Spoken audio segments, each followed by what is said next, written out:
Bienvenue à Question d'Info. Alors, elle fait peur aux autres candidats à l'Élysée, mais les électeurs sont de plus en plus nombreux à vouloir voter pour elle. Alors, est-elle plus crédible que son père?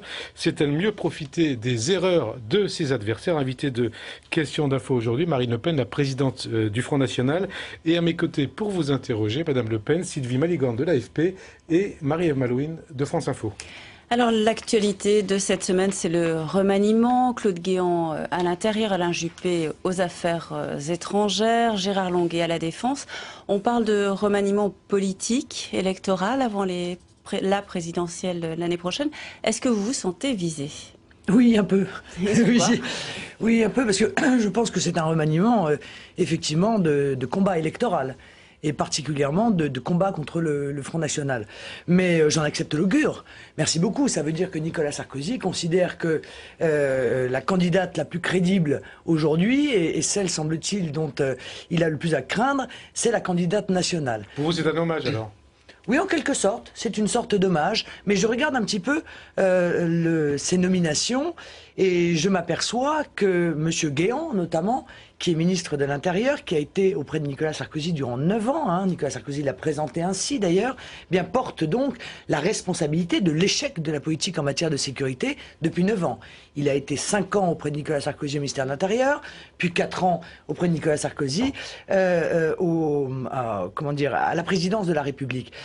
Ce qui est plus intéressant, c'est la nomination du directeur de cabinet de M. Guéant, qui est passé inaperçu. Et c'est bien dommage, parce que M. Guéant vient de nommer Stéphane Boyon.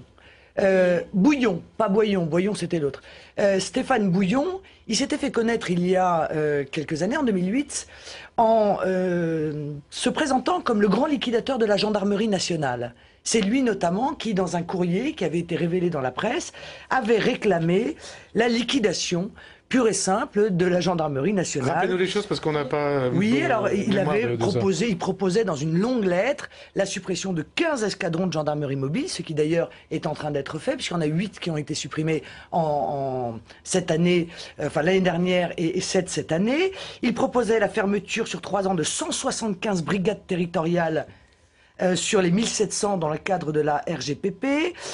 Il proposait la suppression, la fermeture de 8 écoles de gendarmerie. Bon, ça veut dire pourquoi vous en concluez quoi? Là, vous dites aux gendarmes... Non, je n'appelle pas les gendarmes, je leur dis que le directeur de cabinet de M. Guéant est le grand liquidateur de la gendarmerie et que par conséquent, l'État va continuer à déstructurer la gendarmerie qui est aujourd'hui sous la responsabilité du ministère de l'Intérieur et donc loin de changer de politique en matière de sécurité, c'est-à-dire loin de revenir sur l'effondrement de la police nationale et de la gendarmerie telle qu'elle a été organisée par Nicolas Sarkozy, en réalité on va continuer à briser ces services, à supprimer des postes de manière massive, à supprimer des écoles de manière massive, avec évidemment pour objectif la disparition pure et simple de la gendarmerie nationale, telle qu'elle est exigée d'ailleurs par l'Union européenne. Vous ne pensez pas que quand même Claude Guéant puisse mener une politique plus efficace que son prédécesseur Brice Hortefeux? Non, mais je crois que c'est un aveu d'échec, le départ de M. Hortefeux. M. Hortefeux est sanctionné parce que les résultats qui ont été les siens sont déplorables, que ce soit en matière de sécurité ou en matière d'immigration. J'ai été d'ailleurs celle qui a révélé les chiffres de l'immigration et qui a démontré que jamais il n'y a eu autant d'immigration que sous Nicolas Sarkozy. C'est un échec de Brice Hortefeux ou c'est un échec de Nicolas Sarkozy à vous entendre? C'est un échec de Nicolas Sarkozy, c'est quand même lui qui donne les grandes orientations, il me semble. Bon, Nicolas Sarkozy s'est fait élire en disant moins d'immigration. Aujourd'hui, nous avons beaucoup plus d'immigration et même plus que sous Jospin. On va en parler tout à l'heure d'immigration. Je ne vois pas encore une fois pourquoi M. Guéant changerait de politique. Il va donc continuer à appliquer cette politique-là. Il sera intéressant de voir quelles sont d'ailleurs les propositions de M. Guéant en matière de sécurité et de régulation de l'immigration. Pour l'instant, c'est 0 proposition. Alors, on passe à notre ministre nouvellement nommé... Gérard Longuet, qui était à l'extrême droite dans sa jeunesse, est-ce que ça veut dire que vous avez plutôt de la sympathie pour lui ou à l'inverse du ressentiment? Non, je n'ai ni sympathie ni ressentiment, en l'occurrence à l'égard de M. Longuet. Ce que je sais, c'est que M. Longuet joue un rôle très spécial auprès de l'UMP depuis déjà de nombreuses années. C'est-à-dire ? Oh, notamment, il est en contact de manière assez régulière avec des groupements d'extrême droite. Lesquels, avec le Front National? Non, non, dont il suscite des listes, souvent pour gêner le Front National. Voilà, c'est un peu le go-between. Plus précise, plus précise. Non, je ne peux pas être plus précise. Non, mais là, c'est des accusations. Non, mais c'est pas des accusations. Si, vous dites qu'il est en train de... Il veut nous saboter le travail. Ce ne sont pas des accusations. Je vous dis que, de par son passé, il est l'interlocuteur privilégié auprès d'un certain nombre, encore une fois, de petits partis politiques dont la présence de liste, en règle générale, a pour vocation de gêner le Front National. Mais c'est son droit, c'est pas non plus une interdiction, il n'y a pas d'interdiction légale. Bon, mais je vois à quoi il sert. À quoi? Bah ça, justement. C'est-à-dire à vous mettre des bananes sous les pieds? Probablement, probablement. Bon, en revanche, ce que je trouve un petit peu malheureux, c'est pour le ministère de la Défense, si vous voulez, parce que le ministère de la Défense est considéré avec beaucoup de mépris par Nicolas Sarkozy. C'est un peu la variable d'ajustement des remaniements. On a eu un éleveur de chevaux, après on a eu un repris de justice qui a fait un CDD de 3 mois, et puis maintenant on a Monsieur Longuet, qui est sénateur capricieux, qui a trépigné des pieds parce qu'il n'avait pas été ministre la dernière fois. Alors on dit, bon, bah, qu'est-ce qu'on va faire de Monsieur Longuet pour lui faire plaisir? Bah tiens, on va le mettre à la Défense. Je pense que le ministère de la Défense mérite mieux que cela, et mérite plus de considération qu'encore une fois, que de servir de variable d'ajustement. Alors on va parler peut-être d'Alain Juppé, Sylvie. Oui, Alain Juppé, lui, a un discours plus modéré vis-à-vis de... Enfin, comment dire, il est plus sur la laïcité, moins sur... il veut pas du débat sur la place de l'islam en France. Il est plus réservé vis-à-vis de vous. Est-ce que vous pensez qu'il peut amener l'UMP, justement, à se recentrer et non plus à aller sur vos terres? C'est-à-dire, c'est la grande victoire des Chiraciens. Nicolas Sarkozy s'était fait élire quand même sur la rupture avec Jacques Chirac, avec les hommes de Jacques Chirac. C'est quand même la grande victoire des Chiraciens. Et ça vous désole? Ça vous désole? Je veux dire, l'arrivée en première ligne de M. Juppé et de M. Longuet, je ne sais pas pour vous, mais moi j'ai perdu 15 ans d'une soirée. C'est mieux que les crèmes anti-rides.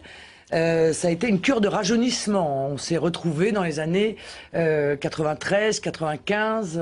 Bon, donc Nicolas Sarkozy s'appuie aujourd'hui sur les Chiraciens, qui évidemment vont le pousser très probablement vers le centre. Oui.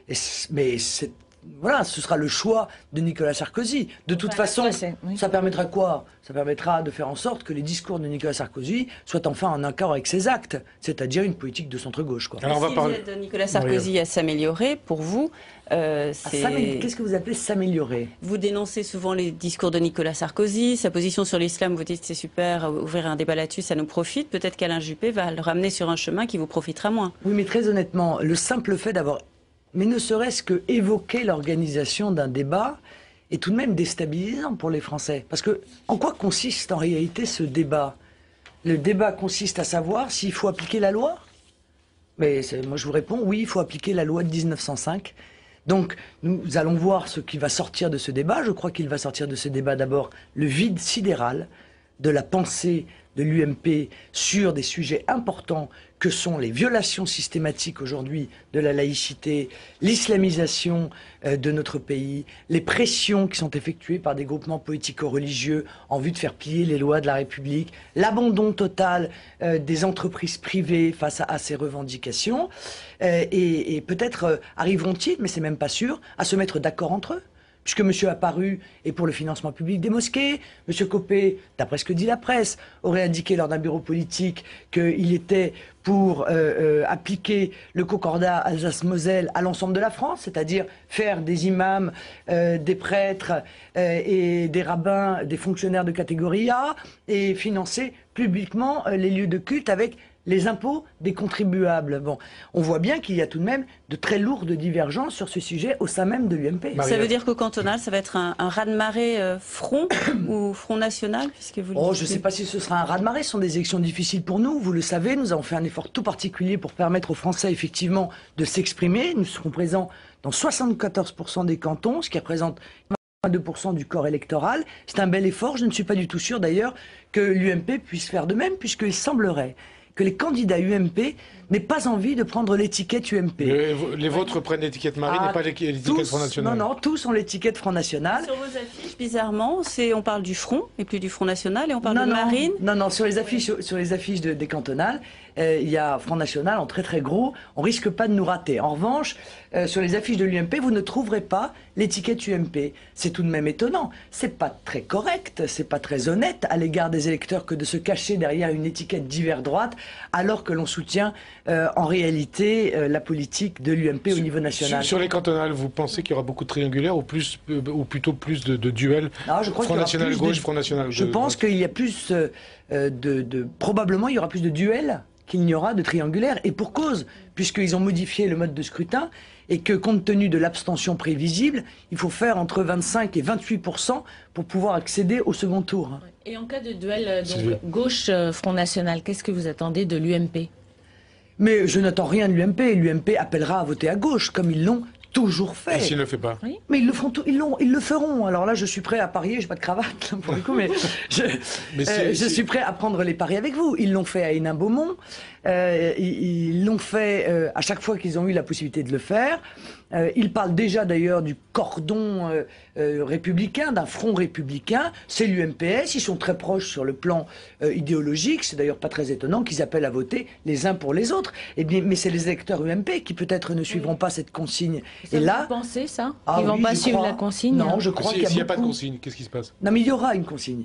Je crois qu'il y a beaucoup d'électeurs UMP qui reprendront leur liberté, qui préféreront évidemment élire ou voter pour un candidat national que voter pour un candidat socialiste. Et au total, vous pensez qu'il y aura combien de duels de ce type?